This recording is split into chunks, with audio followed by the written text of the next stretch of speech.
우리는 오늘 2절만 읽었지만 오늘 함께 읽은 이 본문 말씀은 창세기 28장부터 33장 마지막까지의 그 중심의 브릿지와 같은 역할입니다. 중요한 핵심이지요. 이삭의 쌍둥이 아들 둘째 야곱이 형 에서의 장자권을 탐내어서 속임수를 써서 그 장자권을 가로챕니다. 그리고 그 사실을 안 에서가 보복하려고 하자 외삼촌 집으로 도망해서 20년 만에 돌아오는 내용이 오늘 본문입니다. 빈 털터리로 도망 나온 야곱은 하나님의 은혜를 많이 입어서 아내들과 자식들, 종과 가축으로 거부가 되어 돌아옵니다. 얼마나 좋겠어요. 고향으로 돌아간다는 것은 참 기쁜 일인데 고향이 가까워올수록 그의 마음에는 한편 두려움이 앞서기 시작합니다. 얼마나 두려웠던지 오늘 우리가 읽은 본문 이후의 내용을 쭉 읽어보면 그 두려움의 고백을, 감정적인 내용을 그대로 표현하고 있습니다. 그때 하나님께서는 하나님의 천사를 보내어서 야곱과 만나게 하시고 야곱은 그 천사를 만남으로 통해서 힘을 얻어서 그곳 이름을 마하나임이라 하였다고 했습니다. 마하나임은 하나님의 군대라는 뜻입니다. 저와 여러분이 이 세상을 살아갈 때도 험악한 세상, 두려운 세상, 우리의 마음이 두려울 때에 하나님의 군대 천사의 마하나임으로 다시 일어나기를 주님의 이름으로 축복합니다. 마하나임의 능력으로라는 제목으로 말씀을 전하기를 원합니다. 마하나임의 능력을 받으면 이 마하나임의 하나님께서는 우리의 신앙, 하나님께서 늘 재확인하고 계신다는 것입니다. 1절 말씀, 야곱이 길을 가는데 하나님의 사자들이 그를 만난지라. 한 천사가 아니라 사자들이라고 했습니다. Angels of God이에요. 그리고 그 무리를 볼 때에 하나님의 군대 Camp of God이라고 했습니다. 많은 그룹들이 있는데 그 군대처럼 보이는 하나님의 은혜를 맛보게 되었습니다. 성경에는 이 천사들의 군대들이 여러 차례 나옵니다.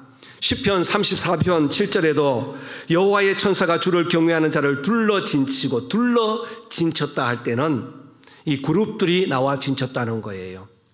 또 모세가 출애굽 광야 가운데 나갔을 때에 하늘의 구름처럼 둘러진 천사들이 그를 향해서 인도해 갔습니다.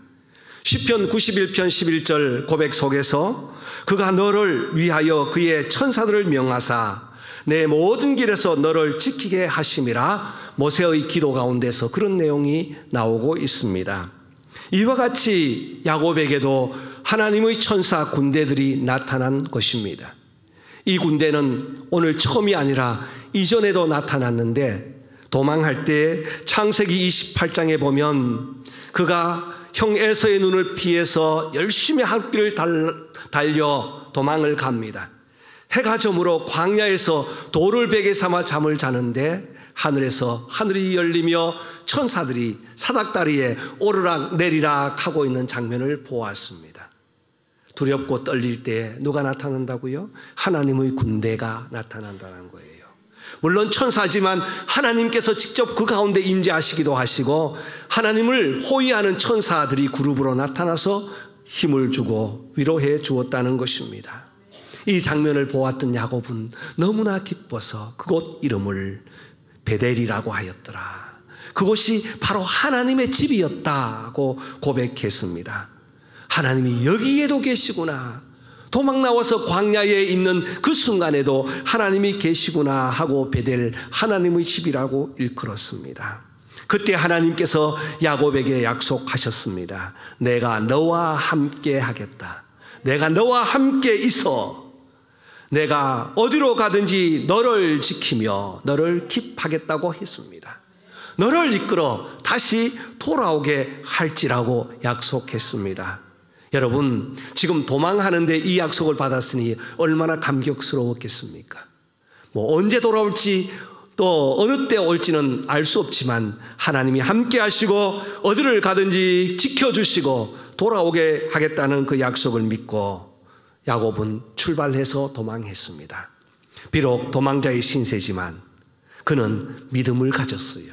하나님을 의지하는 신뢰함을 가졌습니다. 그래서 하나님이 찾아오시는 것을 야곱은 늘 깨닫고 있었습니다. 여러분, 오늘 1절 말씀에도 보면 야곱이 하나님을 찾아간 것이 아니라 하나님이 그를 찾아오셨다는 사실에 우리는 놀라운 경이감을 감출 수가 없습니다.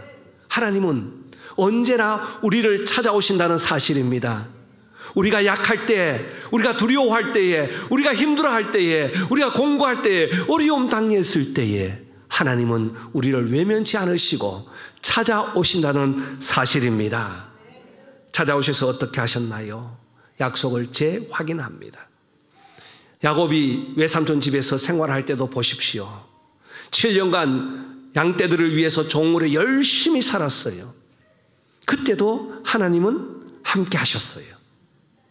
아내를 위해서 일을 하는 동안에 라헬이 너무 마음이 드는 겁니다. 그래서 내가 라헬을 아내로 삼고자 합니다 했더니 외삼촌이 7년 동안 일하라는 거예요. 그래서 열심히 7년을 하루같이 일했습니다. 얼마나 기뻤으면, 얼마나 사랑했으면 그랬을까요? 그런데 7년이 지나고 와이프를 주십시오 했더니 우리 풍속은 그렇지 않대요. 이렇게 당할 적이 얼마나 속상하고 얼마나 분노했겠어요. 혈기로는 외삼촌과 함께 겨룰 수 있습니다. 그런데 다시 참았어요. 다시 7년을 일했습니다. 그리고 오늘 거부가 되어서 돌아오고 있습니다. 사랑하는 성도 여러분, 먼저 우리 마하나임 하나님은 우리와 함께 하시고 우리에게 찾아오셔서 늘 언약, 약속하신 걸 재확인한다는 사실입니다. 이 신앙을 붙들고 살아갈 때는 절망이나 좌절이 없습니다. 지금은 비록 라반에게 속았지만, 외삼촌에게 속았지만 하나님이 함께 하신다는 그 사실을 믿고 20년간 종으로서 살아갔지만 하나님께서는 그를 한 번도 버리지 않으시고 그에게 은혜를 주셨다는 사실입니다. 가축을 줄 때도 어떻게 했나요? 태어난 곳마다 야곱에게 다 돌려보내는 겁니다. 하나님의 은혜 아니겠습니까? 그 하나님은 오늘 또 저와 여러분을 찾아오시고 함께 하시고 약속하십니다. 우리의 신앙 다시 재확인한다는 사실입니다. 우리의 믿음을 재확인하기를 원하십니다. 우리의 사랑을 재확인하기를 원하십니다. 우리의 은혜 받은 것을 재확인해서 그 은혜가 듬뿍 더 채워지기를 기다리시고 원하시는 우리 하나님, 그 하나님이 바로 우리의 마하나임 하나님이신 줄 믿습니다. 또 이 하나님은요, 하나님을 신뢰하도록 하십니다. 하나님은 함께 하신다고 하셨지만 분노한 형을 생각할 때는 다시 두려워요. 20년간 하나님을 신뢰하고 은혜를 많이 받고 하나님의 복 받아서 은혜 받아서 이렇게 거부가 되어서 돌아온다고 하다가 고향이 가까울수록 두려운 마음은 바로 20년 전에 도망가 했던 그 분노입니다. 형의 분노를 생각할 때마다 두려움이 옵니다. 그래서 야곱은 다시 본성이 나타납니다. 이 분노를 대비해서 어떻게 피해를 줄일까라고 대비하며 생각하죠. 그래서 32장 7절 보면 야곱이 심히 두렵고 답답하여 자기와 함께한 동행자와 양과 소와 낙타를 두 떼로 나누고 이르되 에서가 와서 한 떼를 치면 남은 한 떼는 피하리라. 얼마나 좋은 계획입니까? 그리고 자식들도 줄을 세워서 첫 번째, 두 번째, 세 번째 에서 앞에 나갈 순서를 정합니다. 이것이 바로 우리의 머리라는 것이에요. 이 야곱은 잔머리의 대가 아닙니까? 술수가 있잖아요. 아마 잔머리 장깨 지수가 굉장히 높았던 것 같아요. 두려움을 극복하려는 믿음보다는 머리를 굴립니다. 그래서 가축들과 가족들을 분산시켜서 사랑하는 사람들을 맨 뒤에 놓고 그 다음 재물을 앞에, 그 다음 레아의 가족들 앞에 쭉 차례대로 놓습니다. 그리고 자기는 맨 뒤에 섭니다. 그리고 그들을 야복강은 세 강입니다. 요단강의 세 강인데 세 강을 다 건너게 하고 난 이후에 자기는 홀로 남아 있습니다. 여러분, 이런 계획을 부린다고 해서 두려움이 사라질까요?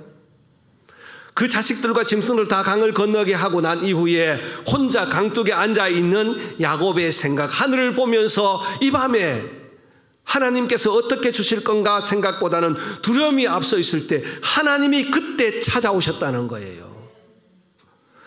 32장 9절, 그는 하나님께 고백합니다. 내 조부 아브라함의 하나님이여, 내 아버지 이삭의 하나님 여호와여, 나를 불쌍히 여기소서. 무엇이 빠졌죠? 할아버지의 하나님, 아버지의 하나님은 들어있는데 누구의 하나님은 빠졌어요? 나의 하나님은 빠졌어요. 나의 하나님이여 불쌍히 여기소서 하면 얼마나 더 좋을까? 우리가 기도할 때에 나의 하나님께 고백하기를 원합니다. 물론 다 포함되어 있지만 저는 말씀을 조금 더 분해하면서 여기에 야곱이 나의 하나님 들어갔다면 얼마나 하나님이 더 기뻐하셨을까. 11절 말씀에 이렇게 고백합니다. 내가 주께 간구하오니 내 형의 손에서 나를 건지시옵소서. 내가 그를 두려워함은 그가 와서 나와 내 처자를 칠까 두렵습니다 라고 고백해요. 솔직한 인간의 고백입니다. 하나님을 신뢰하지 못하고 고백하는 그 모습 속에서 나약한 인간을 다시 한번 발견하게 됩니다. 여기에는 신실한 하나님을 의지하는 부분이 결여되어 있다는 거예요.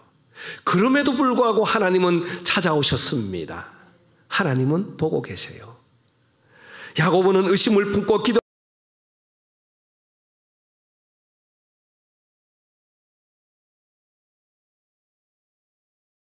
마치 바람에 요동하는 밀려가는 하지만 주께 얻기를 생각하는 어떤 분이세요? 이런 마음까지 아시고 찾아오셔서 야곱을 보시고 기도에 응답했습니다. 하나님, 하나님은 우리의 믿음이 작을 때도 우리가 의심할 때도 우리를 한 번도 버리지 않으시고 하나님을 신뢰하도록 기다리는 하나님이신 줄 믿습니다. 저와 여러분이 이렇게 이 말씀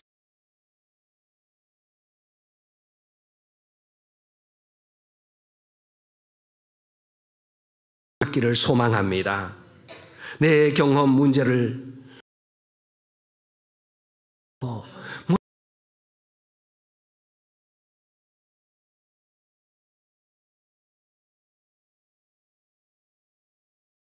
그까지 이해하시고 용서하시는 하나님이신 줄 믿습니다. 그래서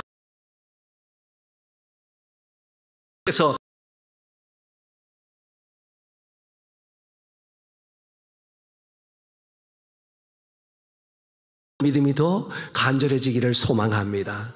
하나님을 의지하는 믿음으로 하나님의 능력을 경험하는 성도들 되시기를 주님의 이름으로 축복합니다.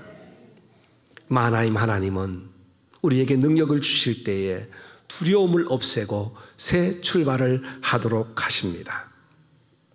우리가 창세기 33장을 읽지 않았지만 창세기 33장은 매우 중요한 출발을 합니다. 제가 고등학교 2학년 때 이 33장을 전체 외운 적이 있었어요. 그 노예에서 성령 암송 대회의 주제가 여기였습니다. 야곱이 눈을 들어보니 에서가 400인을 데리고 오는지라. 그 내용은 줄줄줄줄 하는 하회 내용이 쭉 나오고 나서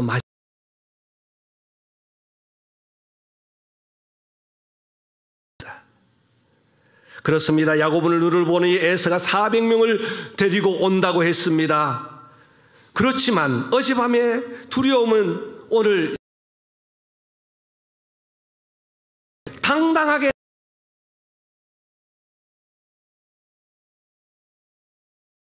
그는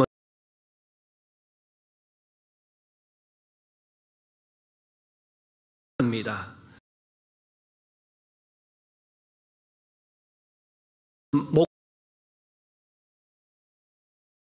어제 밤까지는 어떻게 생각했습니까?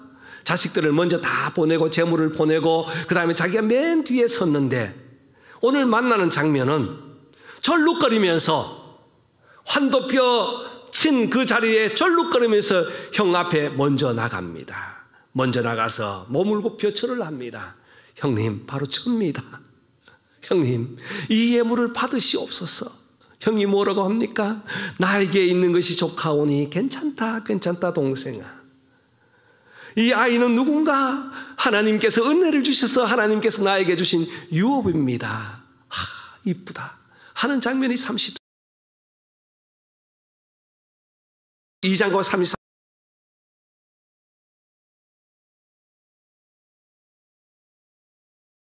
은혜가 아니면 결코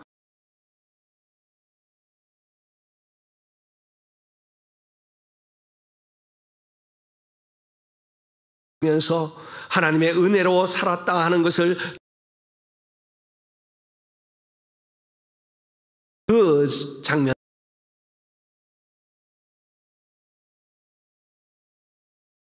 32장 얼마나 씨름을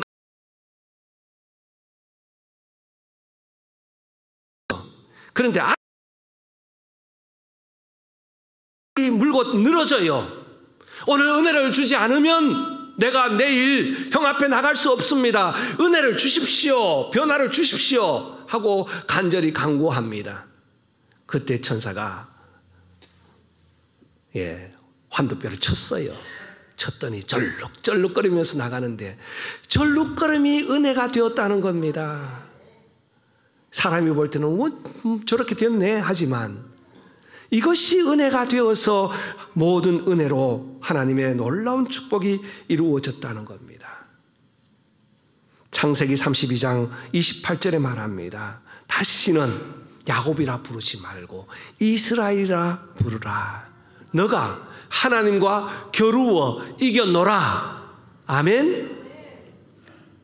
어떻게 하나님과 겨루어 이길 수 있습니까?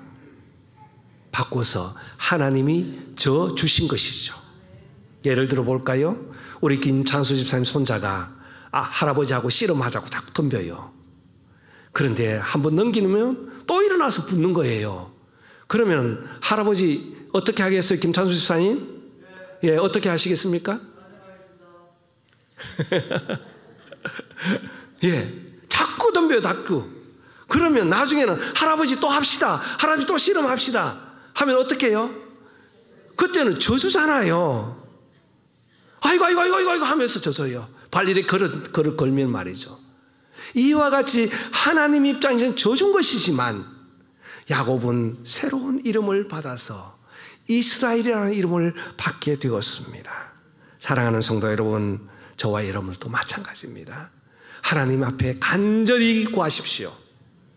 하나님 앞에 구할 때는 하나님 뜻대로 하십시오 하지만 하나님 도와주십시오. 하나님의 은혜가 아니면 살 수 없습니다. 구할 때에 하나님께서는 우리의 믿음을 보시고 열심을 보시고 두려움을 다 이겨내어서 새 출발하도록 해주십니다. 언제 두려움을 없애야 하는가? 매일매일 없애야 합니다. 오래전 선교사 열전에 보면, 순교자 열전에 보면 이런 기사가 나옵니다. 루마니아가 공산치하로 있을 때 범블란트 목사님이 복음을 전하다가 감옥에 갇히게 되었어요. 감옥에 투옥되어서 나치 정권에 투옥되었기 때문에 성경을 읽을 수가 없는 거예요. 그런데 가끔 주님이 직접 나타나서 말씀을 하시는 거예요.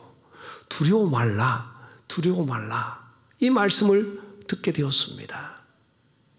그래서 이 말씀을 자꾸 듣다 보니까 도대체 하나님, 주님 왜 두려워 말라고 하십니까? 성경에 도대체 두려워하지 말라는 말씀이 몇 번 나오는데 두려워 말라고 하십니까? 라고 물었어요. 하나님이 몇 번 나온다고 했을까요? 365번 나온다고 했어요. 나중에 이 목사님, 범블란트 목사님이 직접 세봤대요. 세보니까 366번 나오더래요. 그래서 하나님께 다시 기도합니다. 물어봅니다. 하나님, 366번 나오는데 왜 65번 나옵니까? 했더니 4년에 한 번씩 윤달도 있다고 하더래요. 성경에 매일매일 두려워하지 말라는 말씀처럼 이 범블란트 목사님은 그 이로 하나님이 매일마다 두려워하지 말라고 나에게 이 말씀을 주셨다고 고백합니다.